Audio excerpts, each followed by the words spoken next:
Giannis has officially put his plan to get traded into motion. And in this video, I just want to go over some potential trades that may go down in the coming weeks. And while I was editing this video, a new team popped up with a possible trade, and I will discuss that at the very end of the video, and that one is wild. My name's Topher Leon. Let's jump into it. Now, the first and most popular destination is going to be Giannis to the Warriors. As I've said in previous videos, as millions of fans have been saying over the last decade, pairing Steph Curry and Giannis Antetokounmpo would be music to our ears, or our eyes.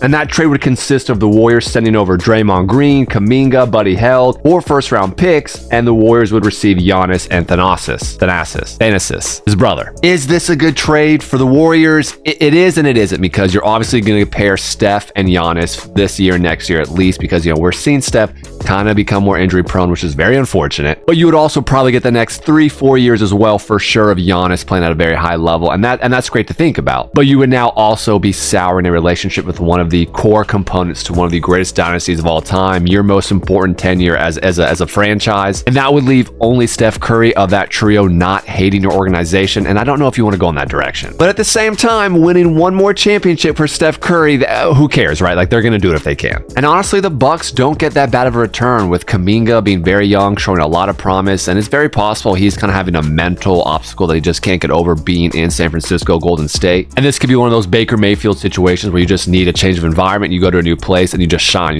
bright. And you do get 4 first-round picks, which granted would be towards the end of the draft, assuming that the Warriors would be good every year moving forward and they would be finishing high into the playoffs. But again, that's not guaranteed. Would I do it if I were both parties? Yes. Now, Giannis going to the Knicks seems like the most obvious one to me, just because of what he said in the past, their current assets, just the way that place needs a star like Giannis. And with the Bucks getting Towns, Dottier, Kolek, they get a first-round pick, which isn't guaranteed because it technically is a protected pick that the Wizards have. This essentially feels like a direct swap for Karl-Anthony Towns and Giannis, and I just don't know if you're the Bucks, you really want that return, because Karl-Anthony Towns isn't that foundational piece that'll carry you forward. He is that additional piece that when you have the foundation that will take you over the hump. But this is the trade that feels like it's the most likely to happen, but it also feels like it might not have the best return for Milwaukee. And it's going to come down to really how much do the Bucks want to reward or give, Giannis what he wants. How much do they really value that championship he gave to them? How much do they value the 13? They better value that, bro. If I'm the Knicks, do I do this? Absolutely. If I'm the Bucks, do I do this? If I'm the Bucks for myself, no. If I'm trying to help Giannis out, yes. But then we have the Spurs, and people don't quite realize just how rich these Spurs are, how many assets they have. Everyone always talks about OKC, but the Spurs, they are hoarding a lot of wealth. It's not a political statement, but they have a lot of first-round picks. They have a lot of young players, and they have Wemby. So, they have just so much versatility what they can do as an organization, and it is certainly on the table for them to trade for a massive star like Giannis and just go all in right now. And for those of you who might say that's a terrible idea because you don't want to risk the future of Wemby's career for right now, but at the same time, it's not guaranteed that Wemby has a long career. Like, I hate to say this because but as we've seen recently, he's already been precautionarily rested, and you know what that means. It's just where there's smoke, there's fire. So if the Bucks get Castle, Barnes, Olynyk, McLaughlin, 3 first-round picks, I feel like that would be a great haul, and I don't think either of these teams are going to say no to this. And if I'm the Bucks, I'm absolutely saying yes. But if I'm the Spurs, I'm actually probably saying no for 2 reasons. One being we have a really good thing going right now, and 2 being I don't want to signal to Wemby that I feel that he doesn't have a long career ahead of him, and I want him to know that we're committed to building. You could argue trading for Giannis right now would show, hey man, we're absolutely committed, but it's also swinging for the fences very early in the pitch count. This next one I absolutely did not have on my bingo card, him being traded to the Rockets for Şengün, VanVleet, and the 27th first-round pick. And to be honest, no. The Bucks are absolutely saying yes to this because Şengün is an amazing player. He's probably the best Turkish player there'll ever be once it all goes down. I'm half Turkish, by the way, so I follow Turkish players pretty well. And Şengün has a legit full career 8 to 10 years ahead of him, where Giannis has probably 3 to 4 max. Although that's not guaranteed. Giannis is a physical freak, and we could see him be extremely effective into his late 30s, but he's really got to develop that shooter that just seems like it's just right out of his grasp. He's always so close to just developing that shooter, and it doesn't seem like it's happening. There's no chance the Rockets do this. With Şengün on their squad, their championship windows the next 5, 6, 7, 8 years, and with Kevin Durant there as a complement. It allows for him not to age as quickly because the work will won't be as heavy. And I just feel like that's a great situation there. They don't need to mess with that. And finally, this one myself, I find to be an odd. It is Giannis to the Hawks for Trae Young. Last year's second pick in Rizaker and four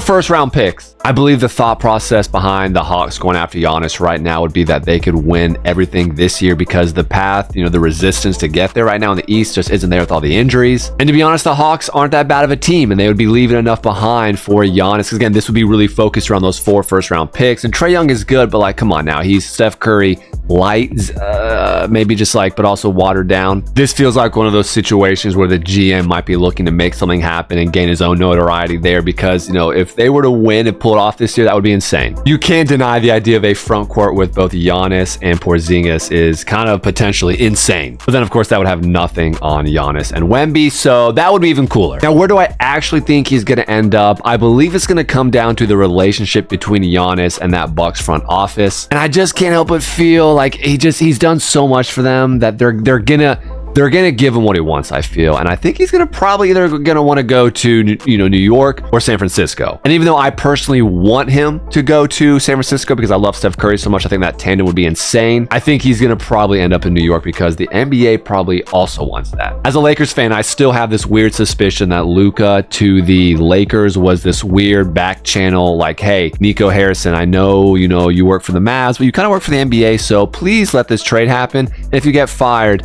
come talk to us. We got a Kawhi Leonard deal waiting for you. Now, in addition to those trade ideas, I did come across another possibility with the Los Angeles Lakers. And before you roll your eyes, hear me out. There are 2 scenarios to where this could happen. The common thought process on the Lakers right now being involved in any trade for any superstar would be that they would have to include Austin Reeves. And that makes sense. And that trade would be built around him and their 2031 first round pick and a few other assets that would obviously make it work out. And to be honest, it kind of feels like it would make sense to ship out Reeves for someone like Giannis because Reeves, Luka, they're kind of redundant. They're kind of the same player. Obviously, Luka's the elite version. So the Bucks could absolutely build a team, a system around Austin Reeves. And I mean, who knows? Maybe he could play even better with even more room to spread his wings. But allegedly, there's a path for the Lakers to get Giannis without giving up Reeves, and this is it: Rui Hachimura, Jared Vanderbilt, Gabe Vincent, Maxi Kleber, Dalton Connect, first round pick swaps in 26, 28, and 30, and then their 2031, 2032 first round picks. And most people will probably categorize a trade like this as just Lakers ego, thinking they can just get whatever trade they want. But if you really think about it, the Bucks would be pulling in so much future capital here, and the timing of those draft picks would probably come around a time where Giannis just isn't performing like he is now, and the Lakers might not be as high up in the standings, or they could just be pulling more Lakers stuff like they are now and just be landing whatever massive talent is in the league then.